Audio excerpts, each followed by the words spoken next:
Kukuyas fans sobrang nasaktan sa panggagamit di umano ni Yassi Pressman. Junyas nagbunyi. Bagamat walang makapagpigil sa revelasyon ni Yassi Pressman tungkol sa relasyon nila ni John Semera.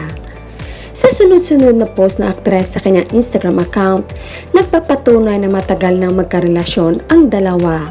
Hindi lang business partner na kagaya sa sinasabi niya noon sa mga interview. Sa nasabing post ng dalaga, may caption, "Seeing the world with you is fun." At sa isang post naman, "True lover."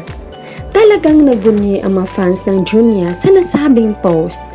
Subalit kabaliktaran naman ang naramdaman ng Kukuyas na ayon sa kanila, pinaikot at ginamit lang sila ni Yassi Pressman. Sa komento nila, "Deny ka pa noon, sabi partner sa negosyo. Grabe, deny mo diba?